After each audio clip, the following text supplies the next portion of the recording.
Gimana langsung Pak Charles? Ini tak hubungi belum. Ya langsung aja, nggak apa-apa. Nggak apa-apa, Pak. Ya langsung aja. Oke. Ini barusan saya menghubungi kepala sekolah kok tidak dijawab. Padahal tadi sore jam 16 sudah siap untuk masuk. Cuma mau izin, mau ke dokter hewan katanya. Antar kucing steril.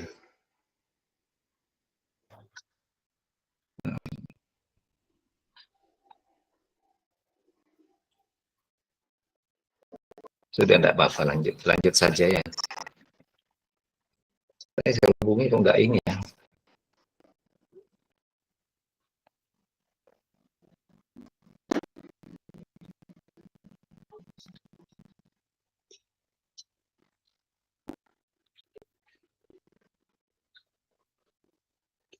Gimana lanjut aja? Untuk sambutan nanti, Pak? Ya ini dihubungi belum bisa. Biar nanti tetap saja dibacakan.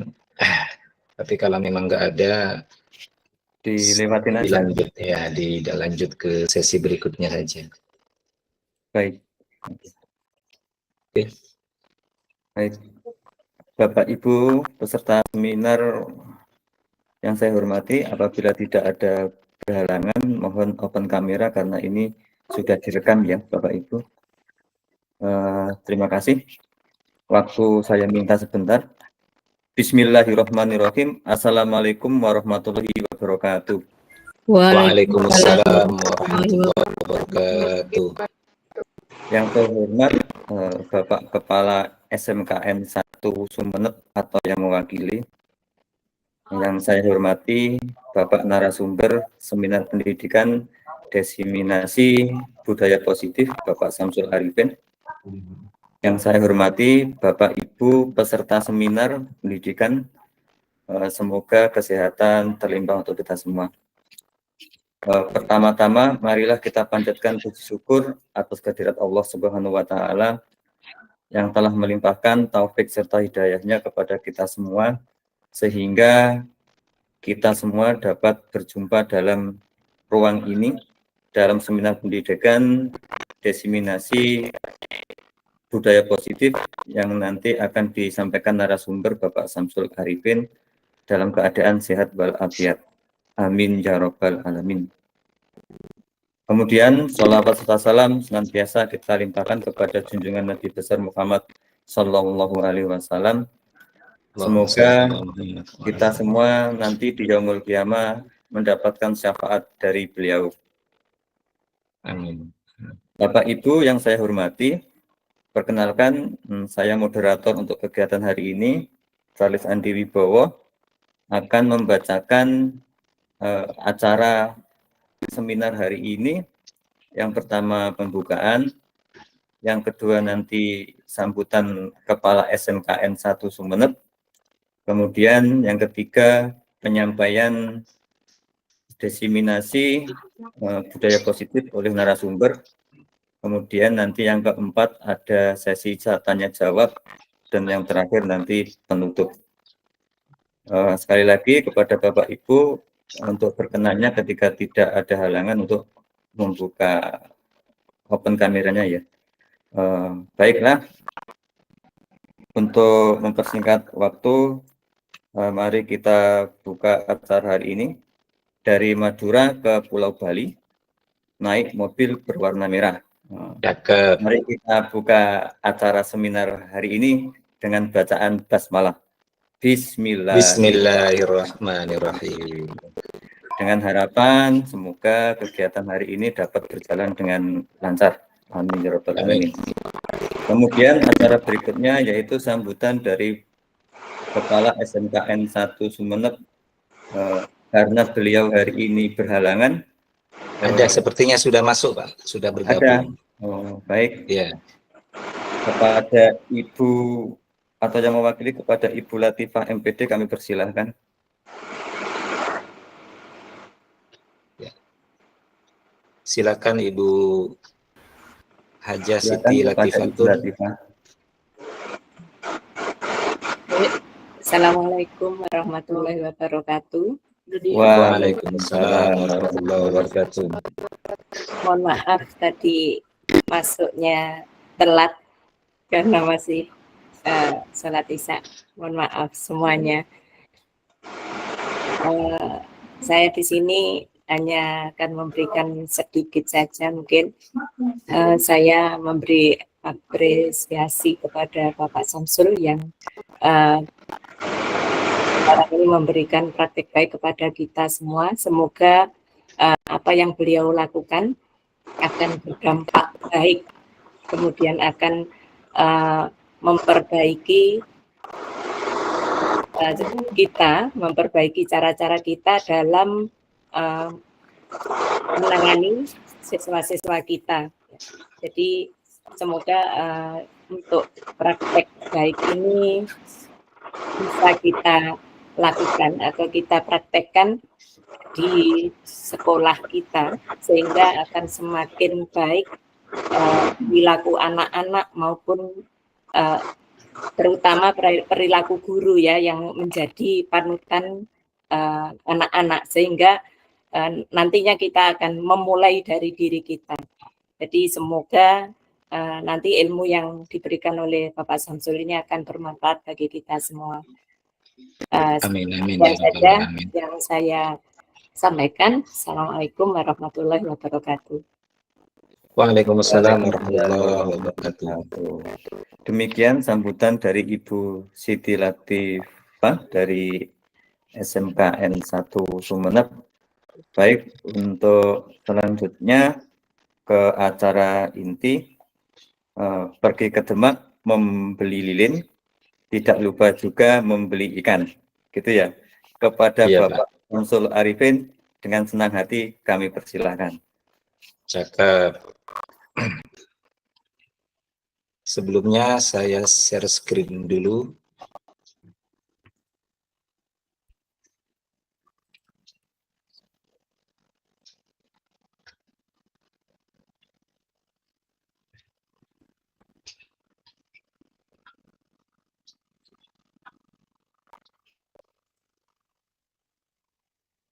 Sudah tampil Bapak Ibu ya?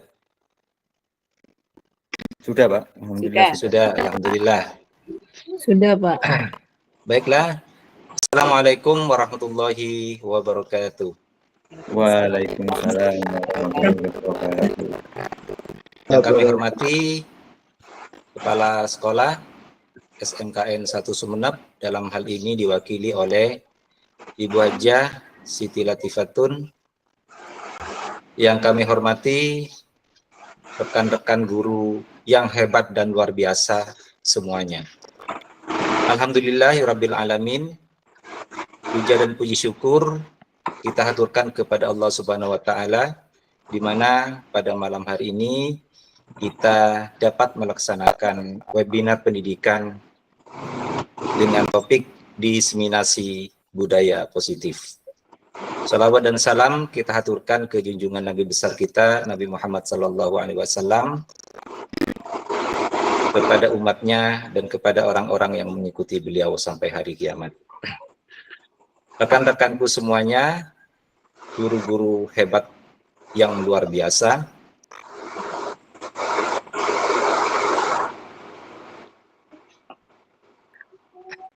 pertama saya juga ingin menyampaikan kepada kepala sekolah SMKN 1 Sumeneb, dalam hal ini diwakili oleh Ibu Hajah Siti Latifatun.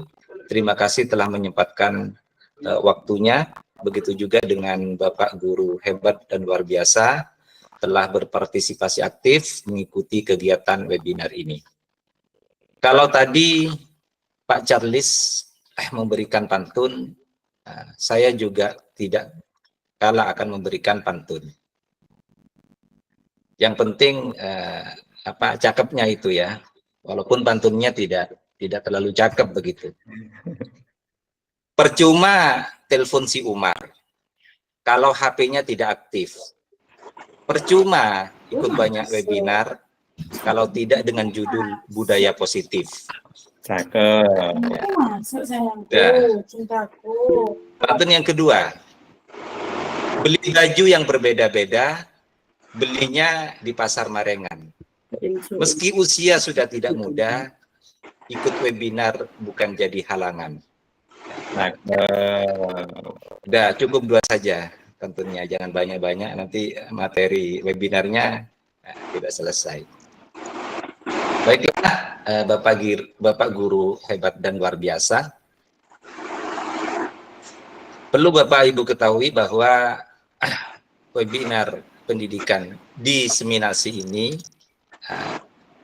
awalnya akan dilaksanakan secara luring, tatap muka, namun karena situasi yang kurang memungkinkan dan juga kurang mendukung, akhirnya kami laksanakan secara daring.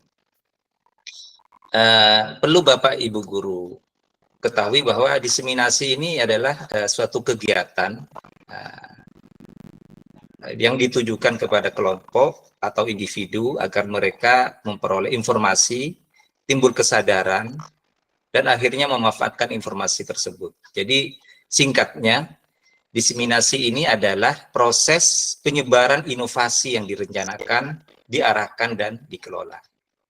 Jadi tujuan saya melaksanakan diseminasi ini adalah menerapkan budaya positif, mengubah paradigma dari stimulus respon menjadi teori kontrol, di mana nanti tolak ukur dari diseminasi ini adalah terlaksananya budaya positif, berkurangnya kasus ketidakdisiplinan siswa melalui segitiga restitusi.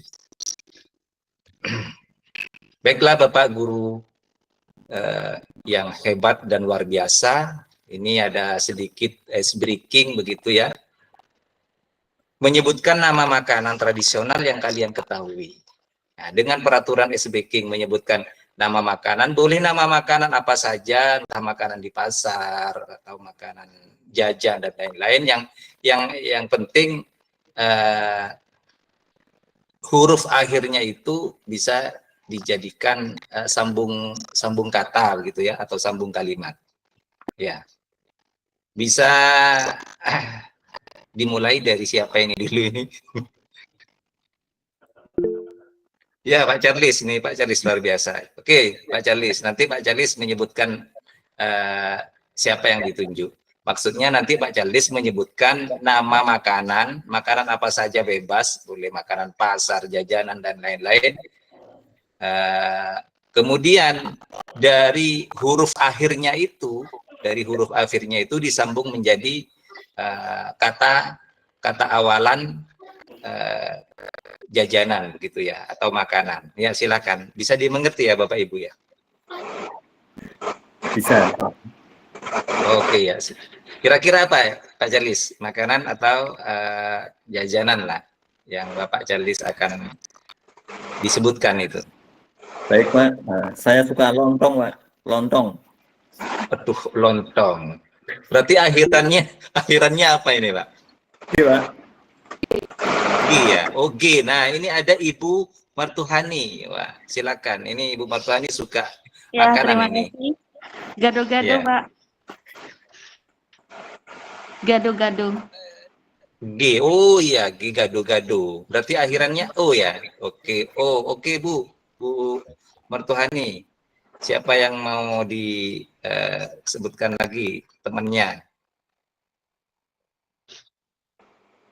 Halo Ibu.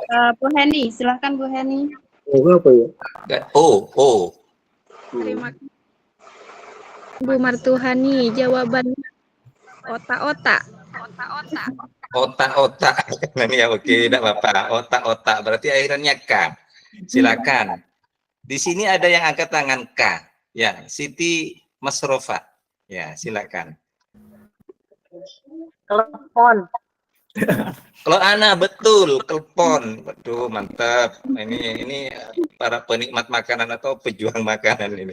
Terus selanjutnya ada juga telepon. Berarti akhirannya G ya. N. N. Ada Ibu Dia. Ya. Ya Pak, Dia? Nogosari Pak. Ya, Nogosari. Nagosari, mantap. Ini penikmat makanan semua ini sepertinya. Nagosari, iya. Oke, sambung lagi. Ibu Aris Nurul Wiwin. Nah, ayo. Bu Wiwin, bagaimana? Sebut nama makanan yang awalnya I. Mungkin masih ada kegiatan. Pak Ari. Ikan, Pak. Beli ikan. Ikan. Makanan, beli makanan, Pak. Ikan. Ikan, Pak ya. Ya sudah, enggak apa-apa lah, daripada nggak ada yang jawab, ikan. N berarti, Pak ya. N. Terus siapa lagi? Udah N. Udah. Cukup terakhir sudah N ya. Apa ikan gitu ya. Ya sudah, itu nama makanan apa itu mungkin olahannya Pak Ari ya. Yang tahu gitu kan. Oke. Luar biasa, sangat bagus sekali breakingnya ya. Baiklah, selanjutnya Bapak Ibu. Nah, ini ada pembukaan. Nah, dalam sesi pembukaan ini mungkin ada sedikit kata-kata pembuka dari saya bahwa disiplin bukanlah tujuan, disiplin adalah alat agar anak dapat mencapai tujuan yang lebih besar, yaitu menjadi manusia yang mandiri. Manusia mandiri itu adalah manusia yang merdeka. Nah, ngomong-ngomong masalah merdeka, apakah Bapak Ibu sudah merasa merdeka? Nah, ini merdeka ini kalau saya boleh kutip beberapa istilah begitu ya. Merdeka itu kan melakukan sesuatu tanpa adanya, tanpa adanya perintah atau tanpa adanya aturan, tapi kita melakukannya dengan ikhlas, mungkin itulah merdeka gitu ya. Merdeka dalam segala hal, entah merdeka mengajar, atau merdeka dalam segala hal, begitu ya. Baiklah Bapak Guru yang hebat dan luar biasa, pada malam hari ini untuk webinar pendidikan ada beberapa pembahasan. Wah, pembahasannya adalah disiplin, motivasi dalam manusia dihukum oleh penghargaan, kebutuhan dasar manusia, posisi kontrol, segitiga restitusi. Nah, dalam pembahasan kali ini sebenarnya ini webinar ini bisa dibuka untuk umum begitu, bukan hanya untuk guru-guru saja, karena kunci dari seminar kali ini yaitu 6 ini Bapak Ibu. Oke, apa itu dari daftar pembahasan ini? Ini ada pertanyaan pemantik Bapak Ibu. Ketika mendengar kata disiplin, apa yang terbayang di benak Bapak Ibu? Disiplin. Apa kira-kira? Disiplin itu apa ya? Kira-kira apa yang terbenak? Tepat waktu. Terus apa lagi? Taat dan patuh terhadap nilai-nilai yang taat dan patuh, tepat waktu, taat dan patuh. Nah, itulah. Jadi kebanyakan orang akan menghubungkan kata disiplin dengan tata tertib, aturan, kepatuhan. Apakah Anda setuju atau tidak? Setuju ya? Atau tidak? Nah, ini yang menjadi pertanyaan pemantik. Oke, baiklah. Belajar tentang disiplin, Bapak Ibu, ini tidak harus dengan memberi hukuman, justru ini adalah salah satu alternatif terakhir dan kalau perlu tidak digunakan sama sekali. Nah, jadi untuk disiplin positif itu tidak harus memberi hukuman. Jadi ini alternatif terakhir. Kenapa? Untuk mendisiplinkan murid itu sebenarnya dilarang untuk menghukum. Ini hanya alternatif saja, ya kan? Nah, ini ada pertanyaan KHD, Ki Hajar Dewantara. Bapak pendidikan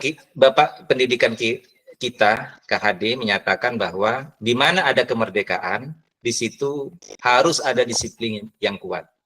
Sungguh pun disiplin itu bersifat self-disiplin atau disiplin diri sendiri, yaitu kita sendiri yang mewajibkan kita dengan sekeras-kerasnya, tetapi itu sama saja.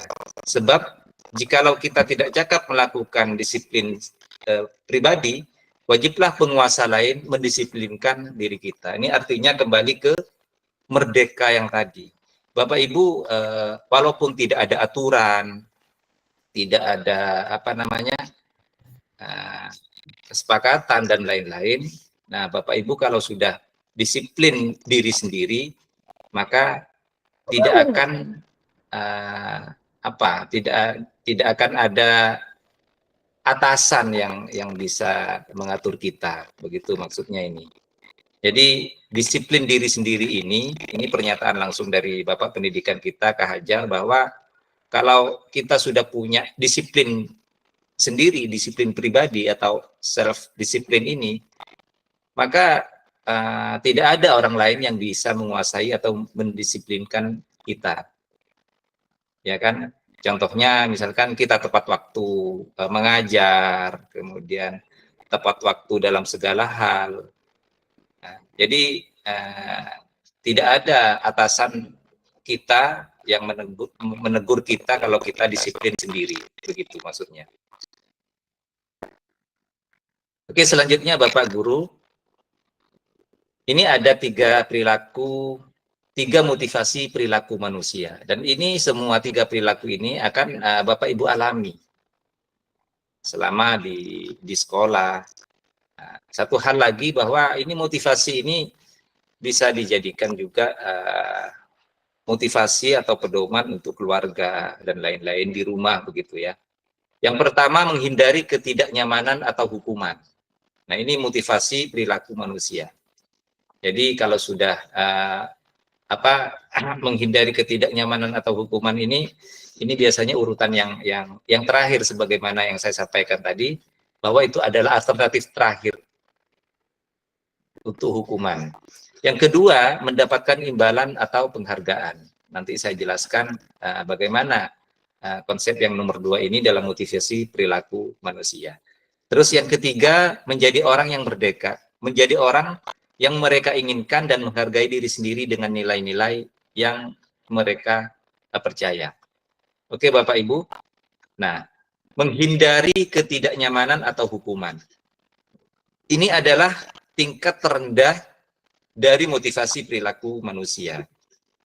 Biasanya orang yang motivasi perilakunya untuk menghindari hukuman atau ketidaknyamanan akan bertanya, apa yang akan terjadi apabila saya tidak melakukannya? Ini motivasi ini bersifat eksternal. Artinya ketika kita melakukan sesuatu, kadang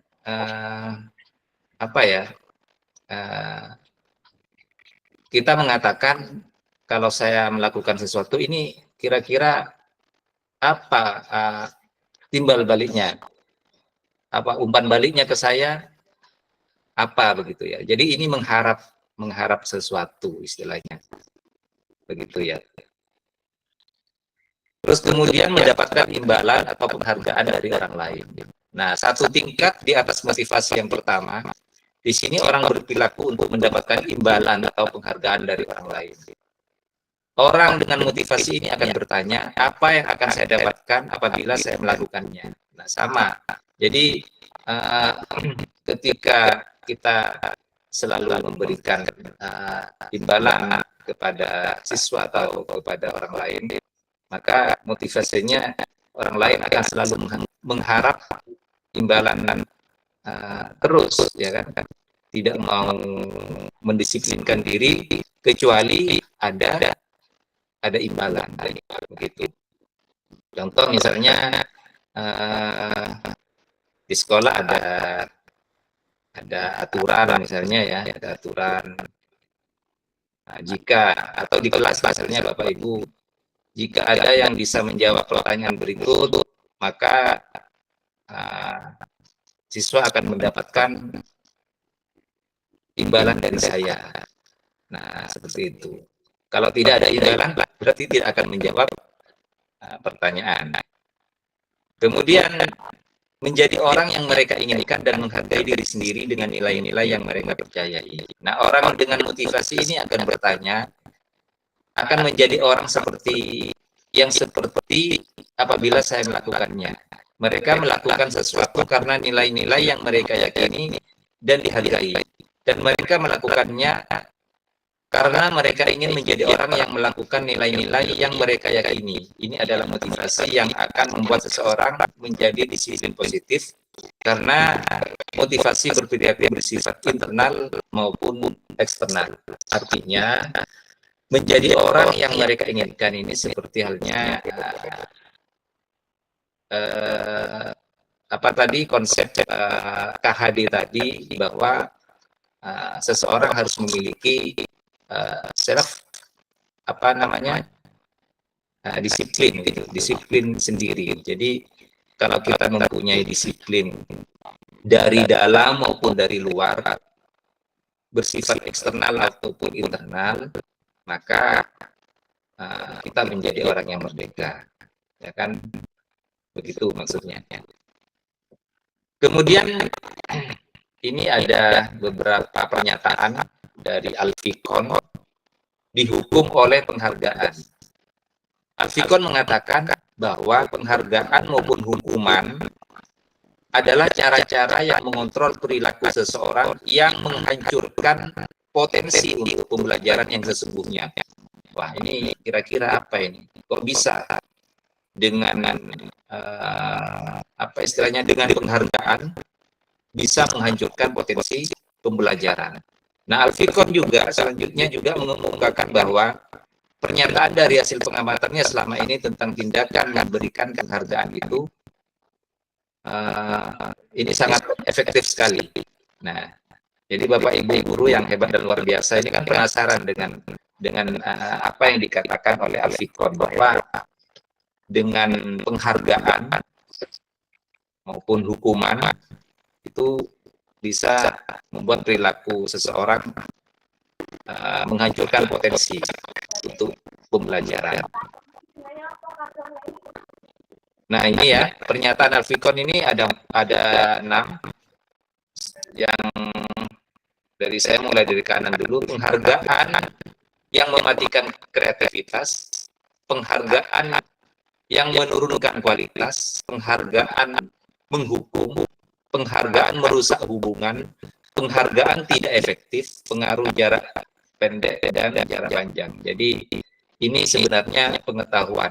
Makanya diseminasi ini artinya menyebarkan informasi, ilmu pengetahuan, bahwa kok bisa dengan memberikan penghargaan itu bisa mematikan kreativitas, bisa menurunkan kualitas, kemudian menghukum, bisa merusak hubungan atau tidak efektif. Nah, di sini akan saya jelaskan. Nah, dari pernyataan tadi dijabarkan bahwa penghargaan efektif jika kita menginginkan seseorang melakukan sesuatu yang kita inginkan dalam jangka waktu pendek. Ini pengaruh jangka pendek dan jangka panjang. Jika kita menggunakan penghargaan lagi dan lagi, maka orang tersebut akan bergantung pada penghargaan yang diberikan serta kehilangan motivasi dalam dirinya.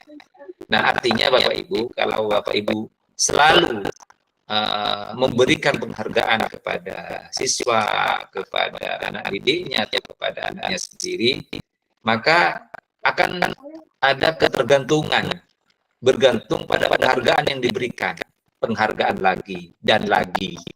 Jadi kalau tidak ada penghargaan, maka mungkin malas berkreasi, malas beraktivitas, malas belajar, karena mengharap penghargaan terus begitu. Nah, terus selanjutnya penghargaan tidak efektif. Jika kita memberikan seseorang suatu penghargaan untuk melakukan sesuatu, maka kita terus-menerus memberikan penghargaan itu jika kita ingin orang tersebut meneruskan perilaku yang kita inginkan.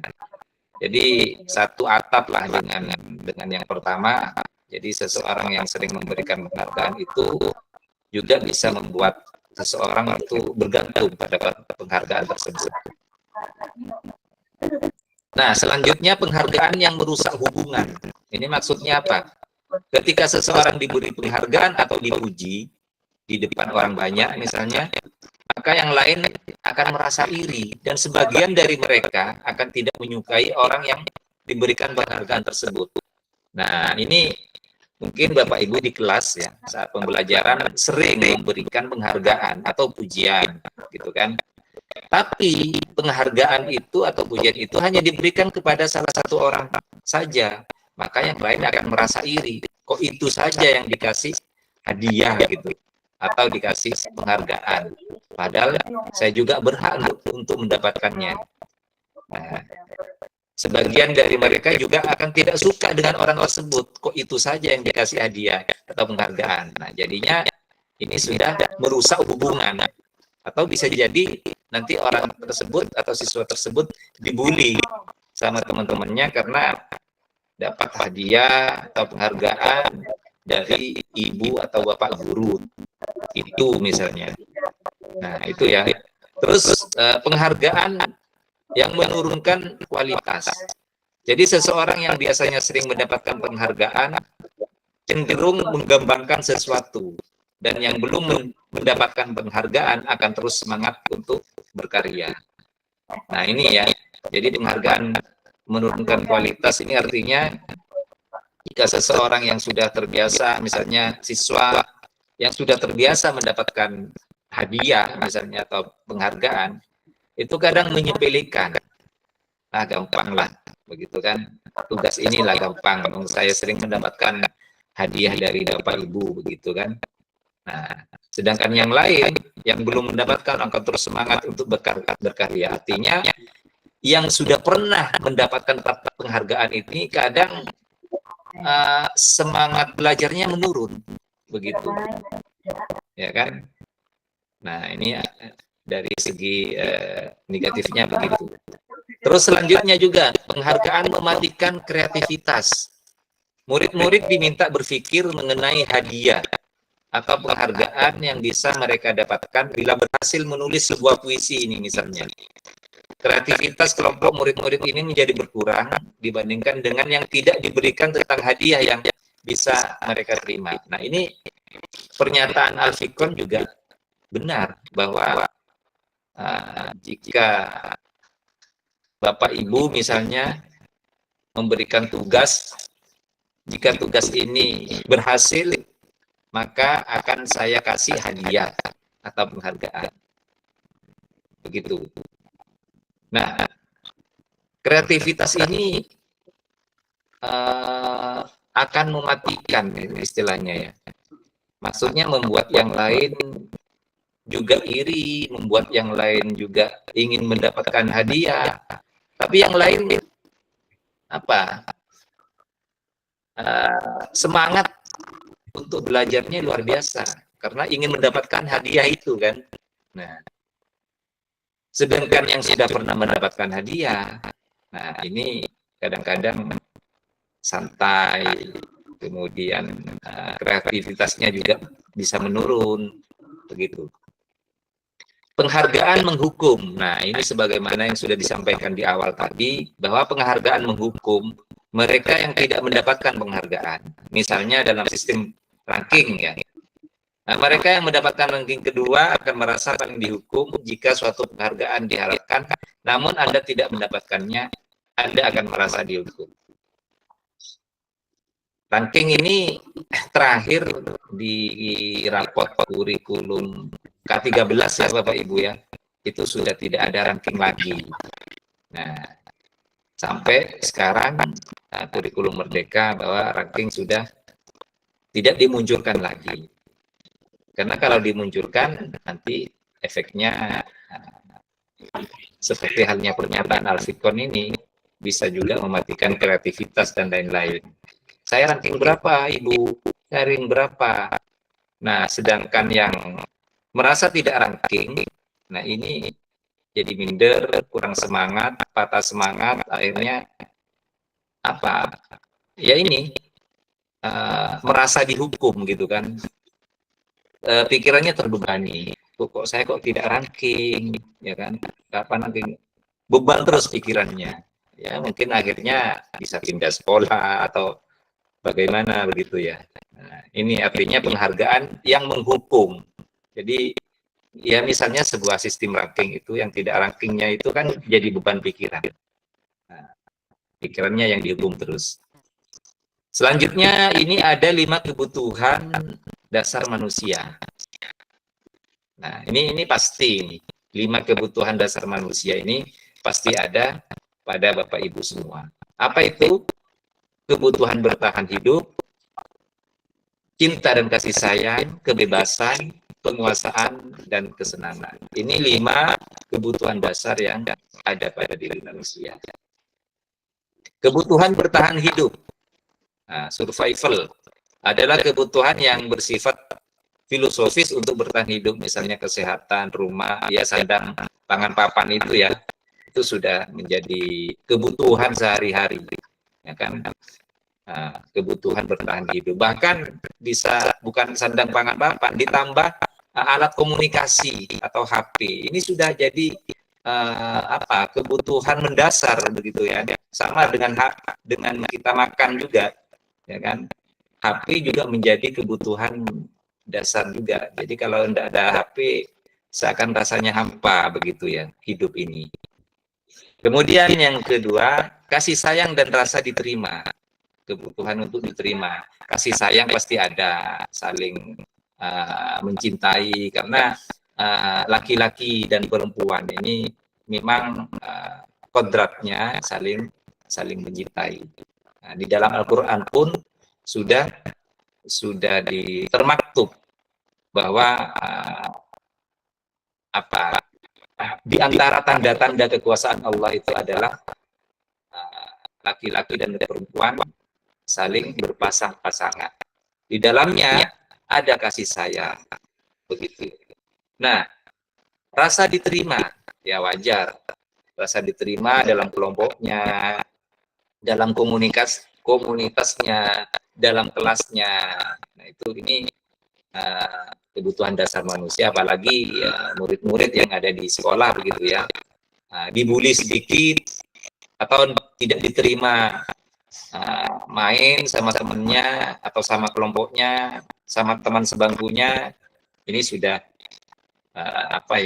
mangkel, minder, bahkan juga putus asa gitu ya. Terus selanjutnya 5 kebutuhan dasar yang ketiga, penguasaan, kebutuhan pengakuan atas kemampuan. Jadi peserta didik ya, murid-murid Bapak atau Ibu ini pada dasarnya ingin diakui, wajar, usia anak-anak lah yang muda ingin jadi diri lah, ya kan apalagi anak-anak kelas setingkat SMP atau SMA. Nah, ini masih dalam mencari pengakuan diri atas kemampuannya. Wah, saya bisa ini, saya bisa itu, gitu kan. Tidak lagi memperbantukan segi negatifnya, gitu. Kebebasan, kebutuhan anak kalian, anak-anak dengan kebutuhan kebebasan yang tinggi menginginkan kalian. Mereka banyak gerak, suka mencoba-coba, tidak terlalu terpengaruh orang lain dan senang melakukan hal baru dan menarik. Nah, ini anak-anak muda banget ini. Kalau kebebasan, jadi anak-anak muda memang mencari dirinya, ingin bebas, suka mencoba-coba yang baru, risiko belakangan. Nah, ini anak-anak muda ini, gitu. Kesenangan, ini memang kebutuhan.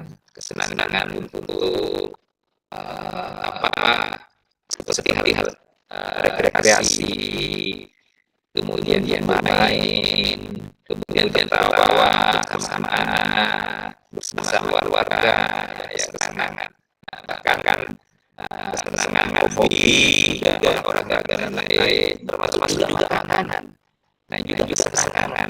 Jadi misalnya tadi skillingnya tentang makanan, ya kan. Nah, Bapak Ibu akan merasa senang jika ke tempat kuliner, begitu kan. Nah, itu kebutuhan memang, kebutuhan manusia, begitu kan. Tempat-tempat rekreasi, tempat bermain, itu memang kebutuhan dasar manusia, begitu ya. Selanjutnya ada 5 posisi kontrol. Nah, ini sebenarnya inti atau pokok dari diseminasi budaya positif macam ini. Yang pertama apa? Sebagai hukum.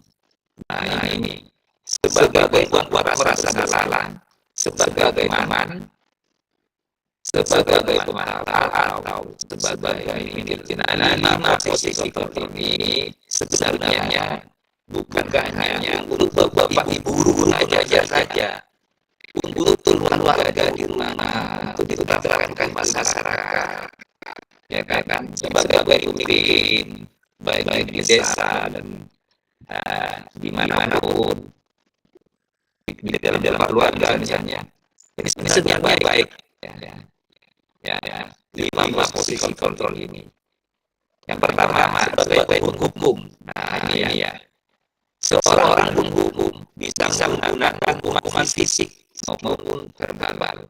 Ya, kita tahu hukuman fisik Ibu langsung mencederai tubuh kita, boleh bisa dengan alat atau dengan apa saja yang penting fisik gitu kan. Maupun verbal dengan kata-kata kasar atau yang lainnya. Nah, bahasanya seperti ini, Bapak Ibu. Awas kamu kalau lambat lagi.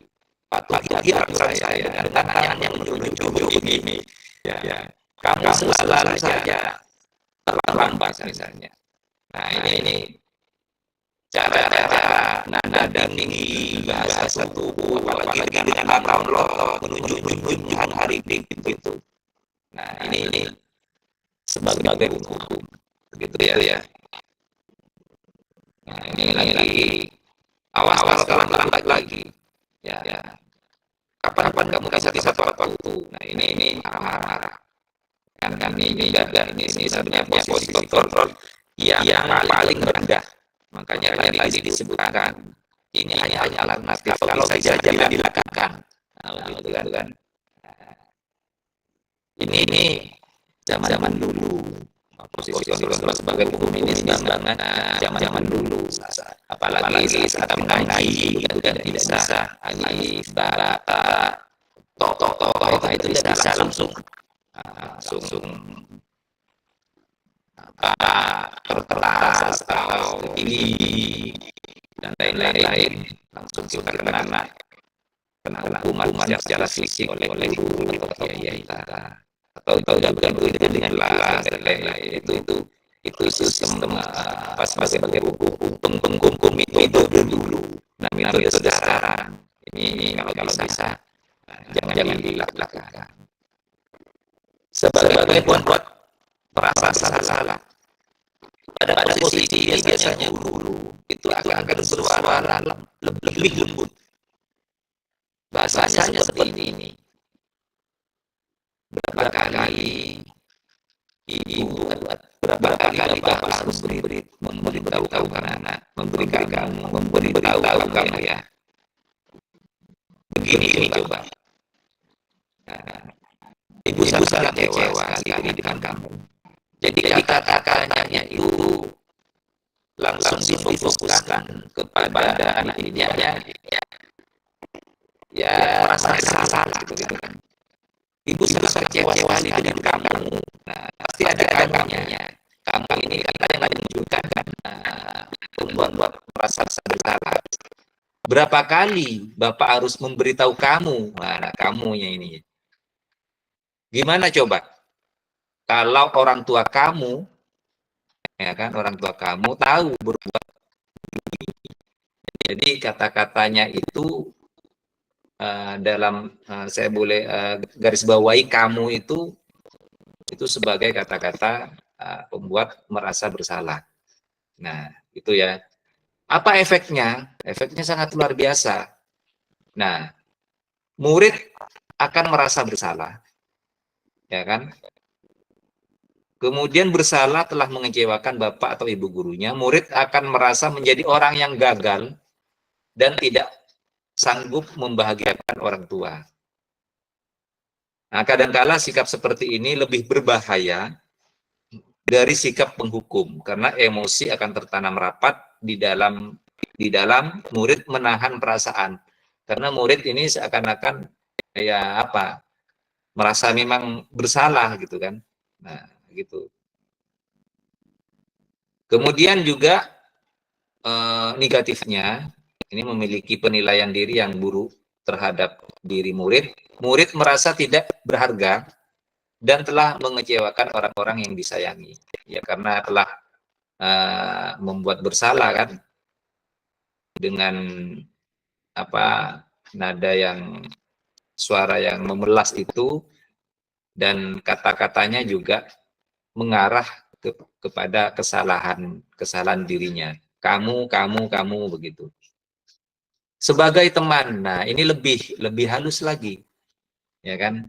Nah, guru pada posisi ini tidak akan menyakiti murid. Nah, ini bisa diterapkan.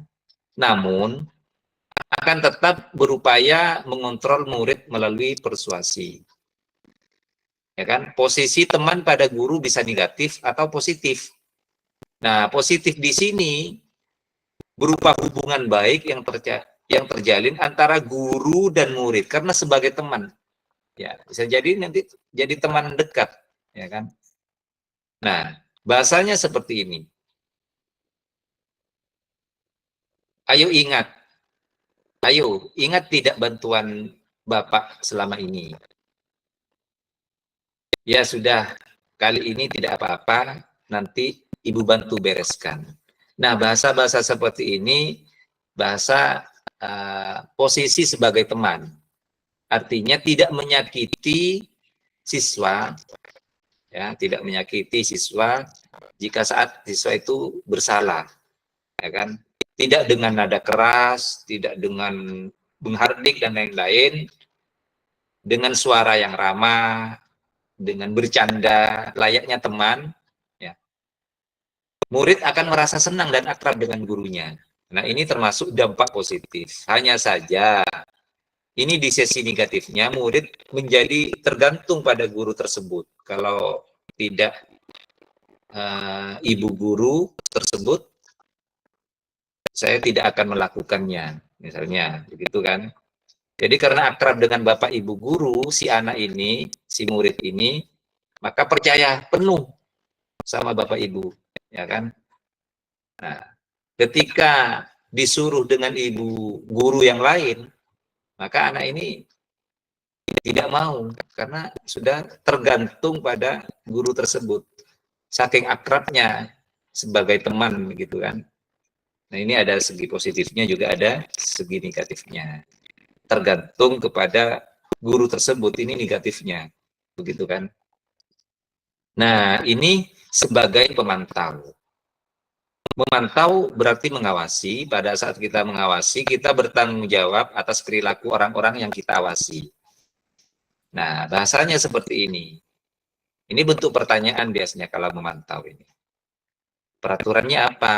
Apa yang kamu kerjakan? Apa yang kamu lakukan? Sanksi atau konsekuensinya apa? Nah, begitu kan. Ini jadi seorang pemantau sangat mengandalkan perhitungan, catatan, dan lain-lain. Ini cocok sepertinya untuk guru BK ini, ya kan? Untuk guru BK. Kalau di SD ada enggak guru BK ya? Untuk guru SD, Bapak Ibu? Tidak ada, Pak. Oh, tidak ada ya. Jadi guru SD ini bisa Guru sebagai kelasnya sendiri. posisi pemantau. Guru bagaimana, Bu? Guru kelasnya sendiri. Oh, guru kelasnya sendiri. Ini lebih ke pertanyaan. Peraturannya apa? Apa yang telah kamu lakukan? Nah, ini mungkin sebagai posisi kontrol sebagai pemantau bisa juga menggali informasi ya, atau coaching ya. Ya kan, dalam bentuk pertanyaan. Tidak kasar, tidak menghukum, ya, tidak menghardik dan lain-lain. Nah, inilah sebenarnya posisi kontrol yang tepat dan pas, cocok dilaksanakan di sekolah, ya kan, sebagai posisi kontrol kita sebagai manajer. Bagaimana manajer? Jadi posisi di mana guru berbuat sesuatu bersama murid, mempersilahkan murid, mempertanggungjawabkan perilakunya, mendukung murid agar dapat menemukan solusi atas permasalahannya sendiri. Contoh misalnya, ini kembali kepada keyakinan kelas, ya kan?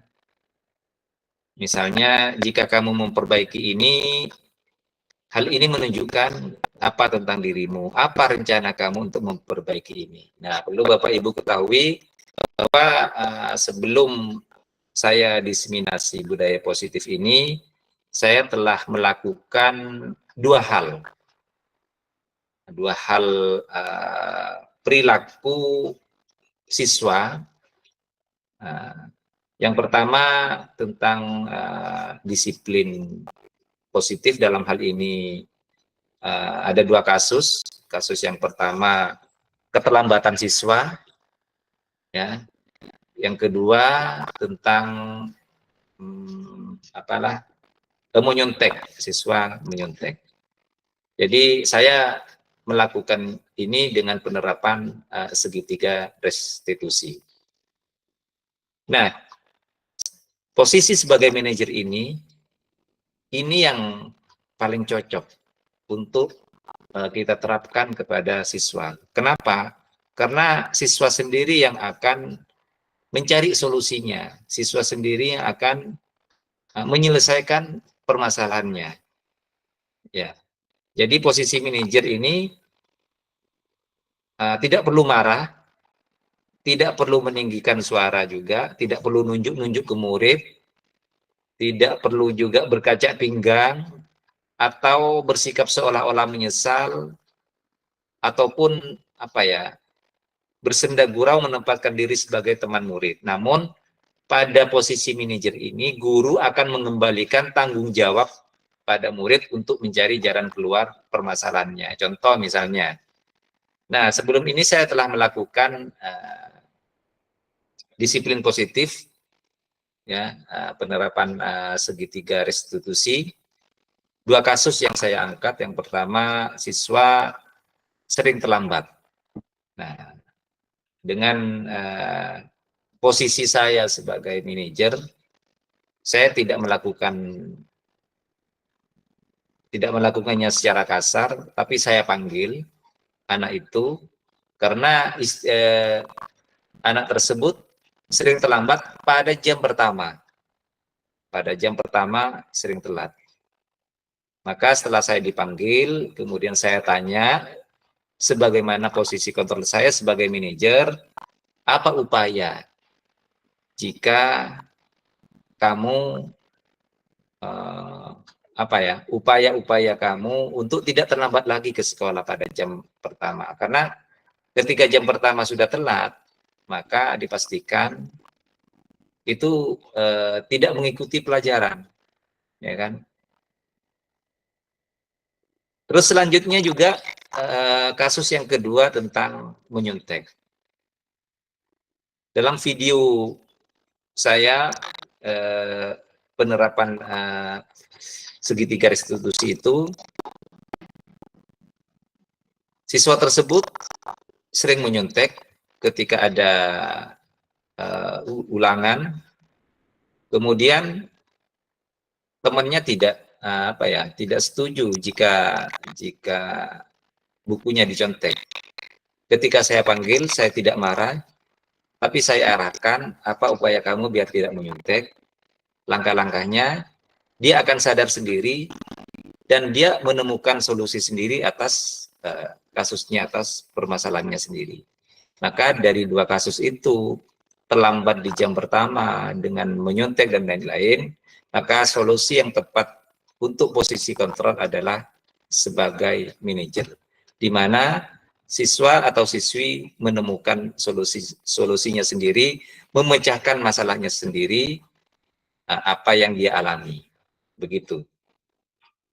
Oke, Bapak Guru yang hebat dan luar biasa, kali ini segitiga restitusi. Nah, ada 3 hal. Ya, ada 3 hal.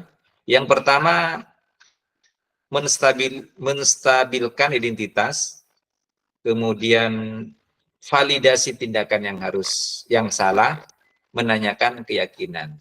Nah, ini restitusi ini bisa kita, segitiga restitusi ini bisa kita jadikan posisi kontrol kita sebagai seorang guru.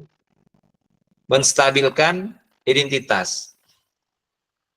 Nah, bagaimana jika ada siswa atau siswi, Bapak Ibu yang melakukan kesalahan, misalnya atas keyakinan kelas tadi, atau peraturan sekolah misalnya, maka salah satu yang bisa kita uji adalah menstabilkan identitas. Yang pertama, berbuat salah itu tidak apa-apa. Ini artinya hati atau jiwa siswa ini sudah stabil.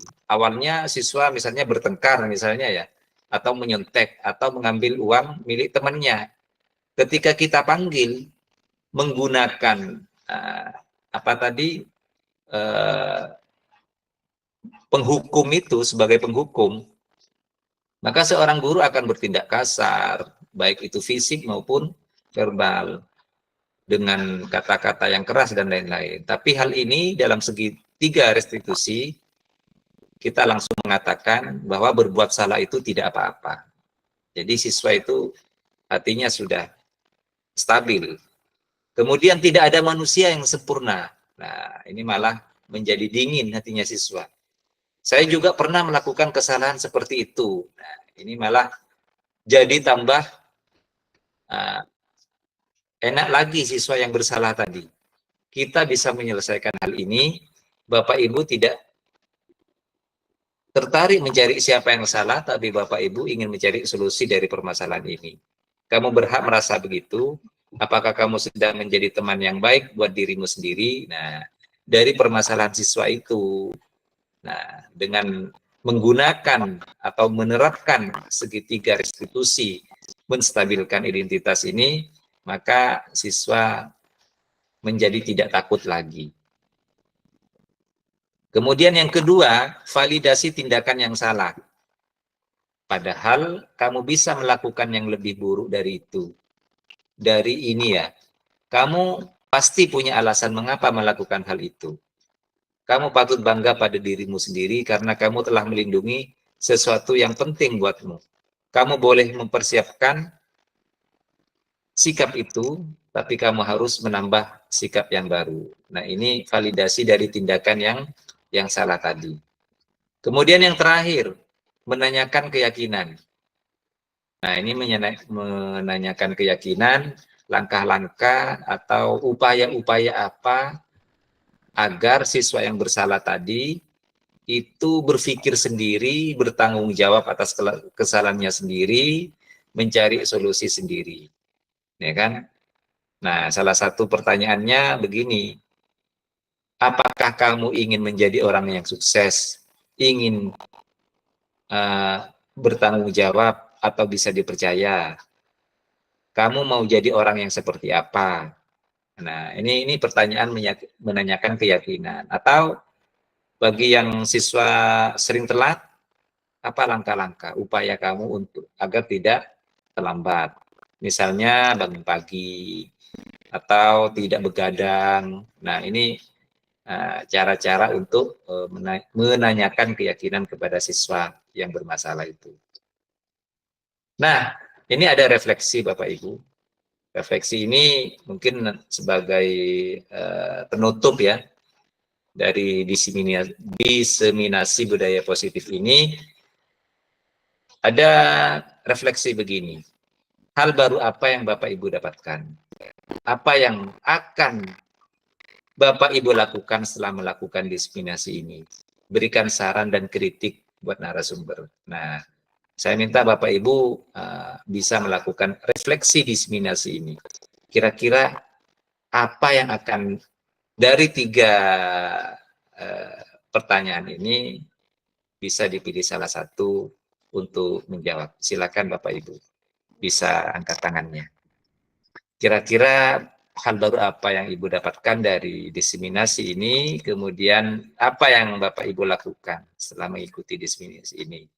Jadi apa yang akan Bapak Ibu terapkan nanti di sekolah setelah selesai mengikuti diseminasi ini, topik budaya positif. Berikan saran kepada saya. Silakan Bapak Ibu. Apa hal baru? Ya, alhamdulillah ada Ibu Martuhani. Ya, silakan Ibu. Terima kasih Pak atas waktunya. Untuk menjawab refleksi yang pertama, yaitu hal baru apa yang saya dapatkan pada materi malam ini. Saya setelah mengikuti webinar ini, seminar ini, saya bisa mempelajari bagaimana saya mengupayakan seorang siswa saya bisa membentuk disiplin positif dalam dirinya dengan tanpa paksaan. Oh iya. Nah, Betul. yang kedua, apa yang akan saya lakukan setelah mengikuti diseminasi ini? Yang akan saya lakukan nanti di sekolah, saya akan mengajak siswa saya untuk melakukan kegiatan yang menyenangkan dan menghindari sikap otoriter kepada siswa saya.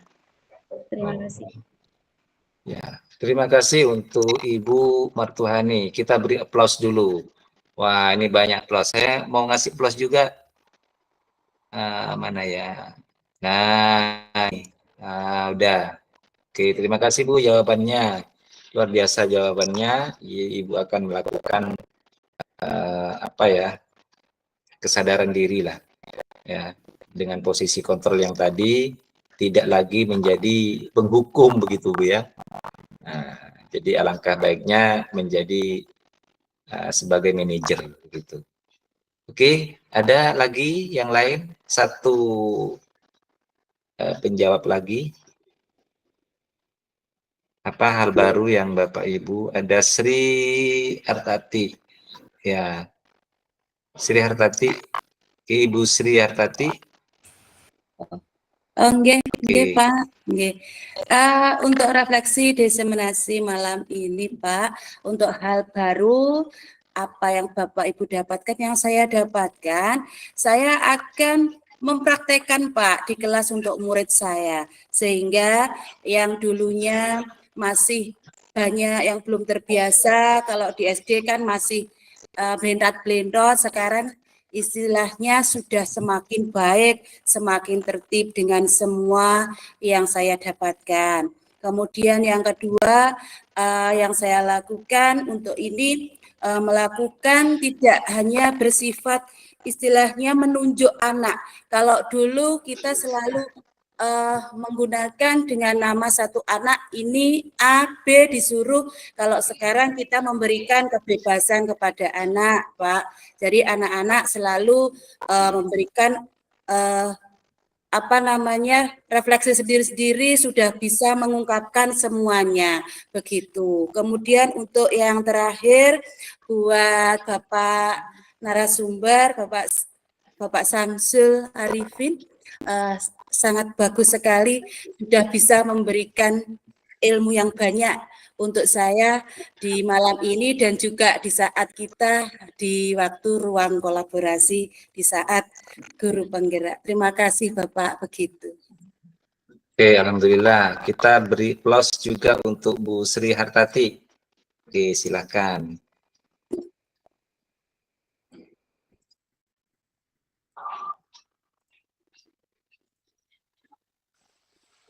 Oke, sebelum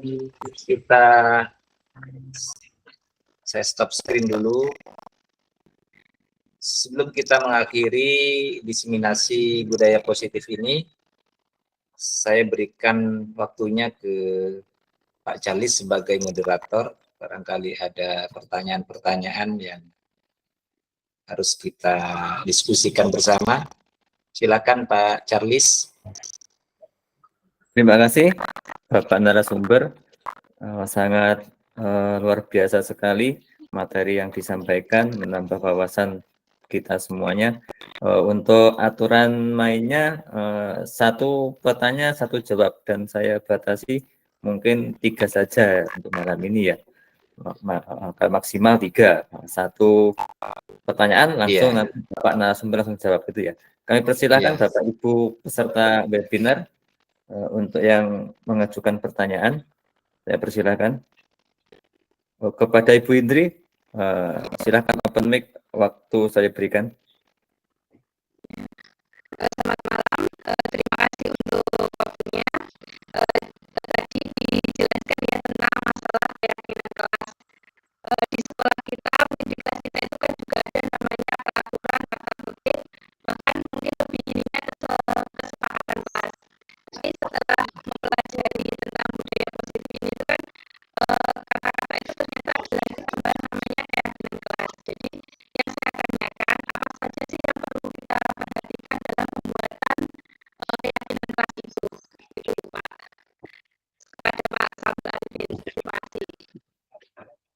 Baik, itu pertanyaannya luar biasa dari Bu Indri ya. Jadi itu sebenarnya itu ke arah budaya positif yang nantinya silakan Bapak Samsul langsung dijawab. Oke. Ya.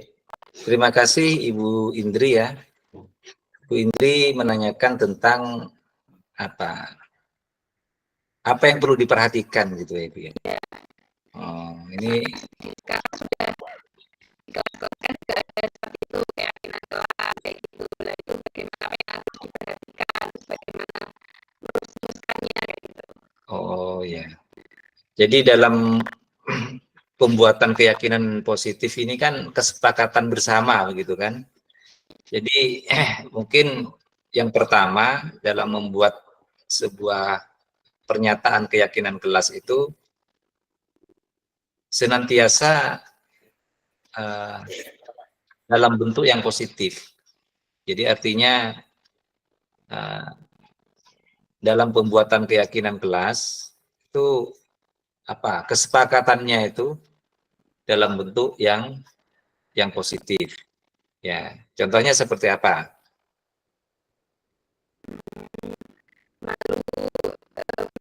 Oh, budaya. Ya, tidak gitu ya. Jadi bentuk-bentuk pembuatan positif ini dalam pembuatan keyakinan kelas ini bentuknya yang positif begitu pernyataannya. Kemudian juga keyakinan kelas ini saya kira tidak terlalu banyak ya, sehingga mudah untuk dipahami, diingat oleh warga kelasnya. Bisa nanti dibuat satu lembar kartun, dibuat untuk keyakinan kelas, misalnya jangan terlalu banyak. Yang penting bahasanya yang jelas dan positif, kan mudah diingat begitu kan. Kemudian juga selanjutnya, karena ini keyakinan kelas, jadi seharusnya dapat diterapkan di lingkungan kelasnya. Kesepakatan, artinya kesepakatan kelas ini diharapkan nanti bisa diterapkan di lingkungan kelas Bapak Ibu. Kemudian karena sudah disepakati keyakinan kelas ini, maka semua warga harus berkontribusi, ya kan? Harus berkontribusi melalui jurah pendapat dan lain-lain dalam pembuatan keyakinan kelas. Karena keyakinan kelas ini dibuat oleh semua warga kelas yang ada. Kesepakatan kelas kan, misalnya kesepakatannya tentang kebersihan kelas misalnya. Nah ini apa kesepakatannya, ya kan? Kemudian keyakinan kelas juga bisa ditinjau kembali dari waktu ke waktu. Jadi tergantung kondisi dan situasi. Jadi tidak abadi lah gitu kan. Tidak abadi, keyakinan kelas ini bisa berubah gitu. Mungkin itu saja, ada tambahan bagi yang lainnya. Baik, Bapak narasumber, itu pencerahan untuk Bu Indri tentang keyakinan kelas ya. Untuk pertanyaan berikutnya masih 2 lagi. Saya persilahkan yang sudah mengangkat tangan Bu Siti Masrofah. Silakan Bu. Oke, terima kasih Pak Charlie. Sebelumnya ini saya mau cerita dulu ya. Silakan Bu. Ya, ya. Cerita Bu. Sebenarnya saya itu guru TK Bapak, tapi Oh iya. lembaga saya itu berdampingan dengan SD. Jadi kita itu gimana ya bisa dijadikan setiap istirahat habis anak pulang itu kan kita sering ngobrol gitu ya sama guru SD. Itu ada temen itu punya murid sering itu Bapak, sering sekali dia itu tidak masuk sekolah dengan alasan sakit. Itu sering bolos. Seperti tadi kan Bapak kan juga cerita nggih, ada murid Bapak yang tadi bolos nggih di jam pertama tadi. Iya, iya. Siswa maksudnya. Kemudian ya siswa karena kalau di desa itu kan orang tuanya berangkat kerja itu kan pagi-pagi nggih, Pak. Jadi Iya. anak itu sering orang tuanya berangkat pagi, dia itu belum bangun. Ketika dia bangun sebenarnya sekolah, tapi kadang niku sering terlambat. Kalau nggak terlambat, dia ke sekolah bolos dengan alasan guru kelasnya sakit. Kemudian guru itu sudah berusaha berkomunikasi dengan orang tua, dengan memanggil ke sekolah, karena ketika anak itu sudah beberapa kali diingatkan, tapi ternyata dia itu masih sering bolos gitu Pak. Padahal posisinya dia itu masih anak SD.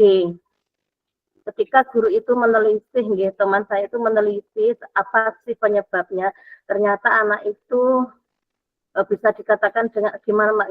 Apa karena orang tuanya itu kalau malam capek mungkin ya karena seharian kerja, jadi perhatiannya itu kurang, dia itu main HP itu sampai malam. Jadi paginya dia mau bangun itu susah, akhirnya dia itu sering terlambat.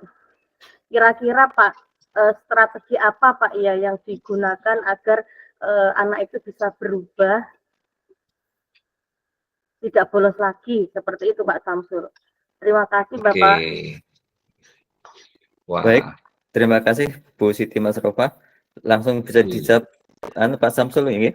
Ya, siap. Ya, Wah, silakan, ini pertanyaannya luar biasa sekali ini.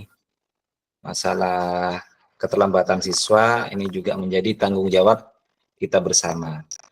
Jadi sebagaimana yang sudah sampaikan bahwa kita bisa menerapkan posisi kontrol kita sebagai manajer begitu Bu ya. Nah, artinya kita tidak lagi menggunakan kekerasan secara fisik, tidak lagi menggunakan verbal dengan kata-kata kasar dan menunjuk jari, tapi kita sebagai manajer di mana siswa bisa menemukan solusi atas permasalahannya sendiri. Nah, untuk menjawab pertanyaan Ibu itu, memang ada beberapa cara Ibu ya. Yang pertama yang untuk mengatasi anak yang sering bolos itu, karena juga orang tuanya juga tidak memperhatikan anaknya tersebut gitu ya. Jadi yang pertama mungkin meredam kemarahan dulu. Jadi guru dan orang tua pasti akan merasa kecewa kan jika mendapatkan siswanya atau anaknya sering membolos di sekolah. Wah, meskipun begitu, memarahi apabila dengan menggunakan kata-kata keras atau memberikan hukuman itu akan berdampak lebih buruk bagi anak-anak. Jadi guru yang pintar itu bisa memposisikan dirinya sebagai manajer. Kemudian juga berusaha untuk memposisikan diri seperti siswa, ya kan? Jadi tidak dipungkiri bahwa beberapa hal bagi orang dewasa seperti anak SMA atau SMP begitu ya, itu kadang tidak memposisikan diri sebagai siswa. Contoh misalnya tidur larut malam. Ini kan otomatis nanti bangunnya kesiangan dan itu menyebabkan tidak masuk kelas. Ya kan, daripada terlambat mending saya bolos sekolah. Begitu. Nah, jadi ini tidak memposisikan diri sebagai siswa. Kemudian kita juga bisa bersifat tegas, bersikap tegas maksudnya.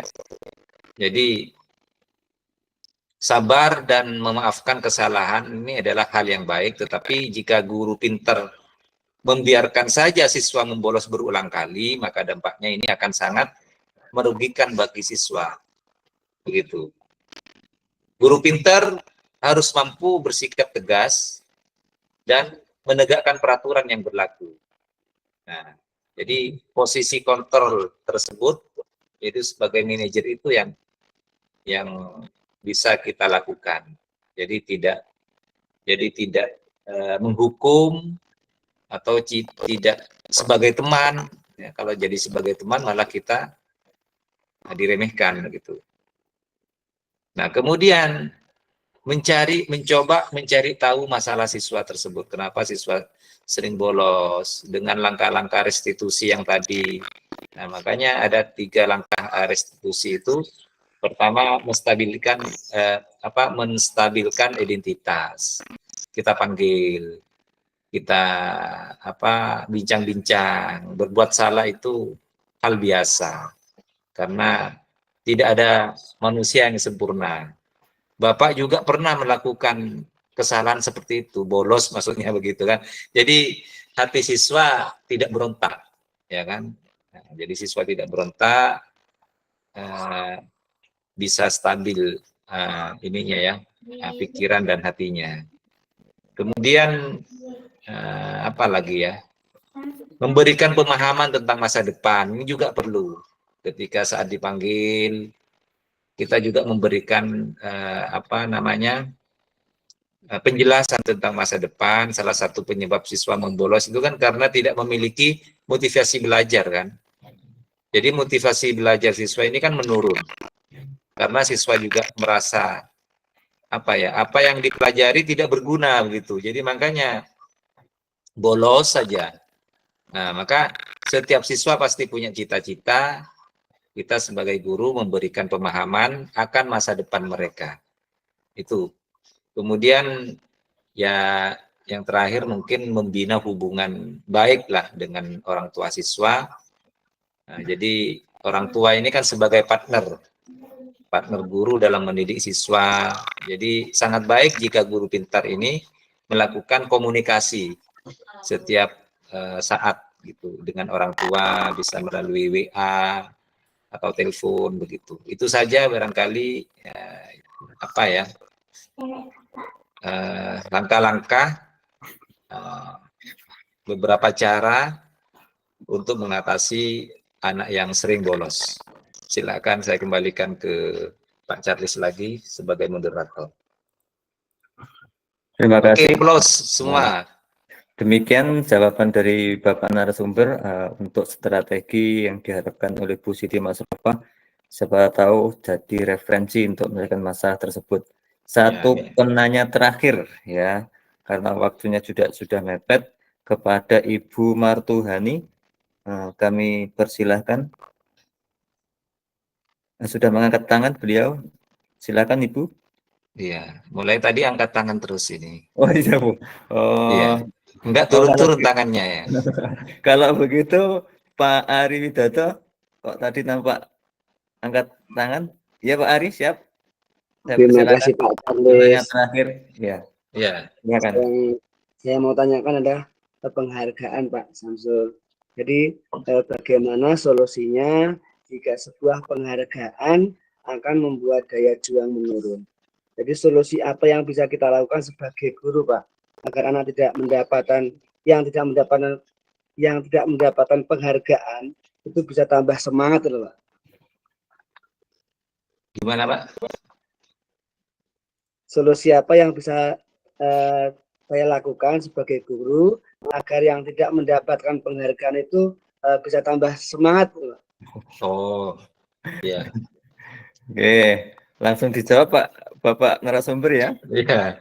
Langsung Ya, silakan. ini pertanyaan yang cukup menarik juga dan cukup sulit juga untuk menjawab. Jadi pertanyaannya, penghargaan yang apa?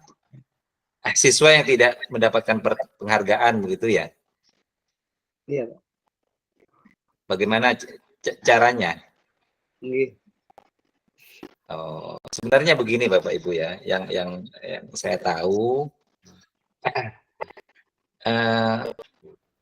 masalah penghargaan tadi memang banyak pernyataan dari Alfikon itu kan, jadi penghargaan juga bisa mematikan kreativitas, menurunkan kreativitas, jadi juga kadang penghargaan bisa menghukum gitu kan.